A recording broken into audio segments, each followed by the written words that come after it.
जाम निज़ामुद्दीन सन 1490 ईस्वी में जाम निंदू या जाम निज़ामुद्दीन सिंध जी समा सल्तनत जी गादी ते वेठो।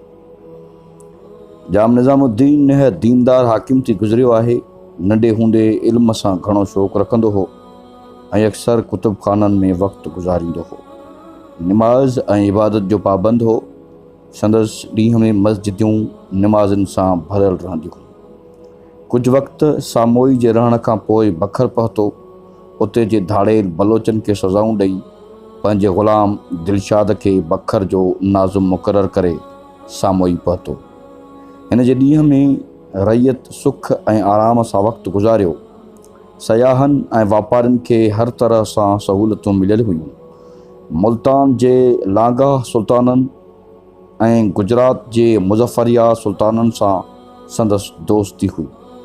मुसलमाननि सां जंग करण ऐं नाहक खून रेज़ी करण खां ख़ेसि नफ़रत हुई।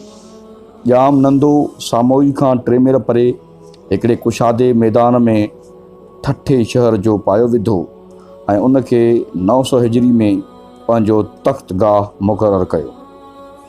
हीउ शहर अहमदाबाद वांगुरु सुतत इल्म ऐं हुनर करे एशिया जे सिनती ऐं तिजारती शहरनि में शुमारु थियणु लॻो। जाम नंदे जे इल्म परवरी जी हाक ॿुधी ख़ुरासान ऐं ईरान खां केतिरा ई आलिम ठठे में रहणु लॻा, जंहिं करे हीउ शहर सुतती एशिया जो दारुल उलूम बणिजी वियो। हितां जा माण्हू निहायत सुखिया हुया। हर महीने जी पहिरीं सूमार, जुमे ऐं 14 तारीख़ शादमाना थींदा हुआ ऐं उन्हनि मौक़नि ते घणी ख़ल्क़ मकलीअ ते वञी गॾु थींदी हुई। ख़ासि करे बरसाति जे मौसम में मकलीअ जो नज़ारो ॾिसण वटां हूंदो हुयो।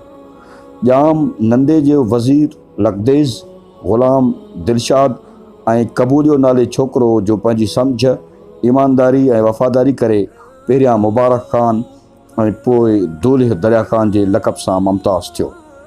तन ते जाम नंदे खे एतिरो भरवसो हो जो हुकूमत जे वॾनि अहम मसइलनि में बि दरिया ख़ान खां मशवरो वठंदो हो।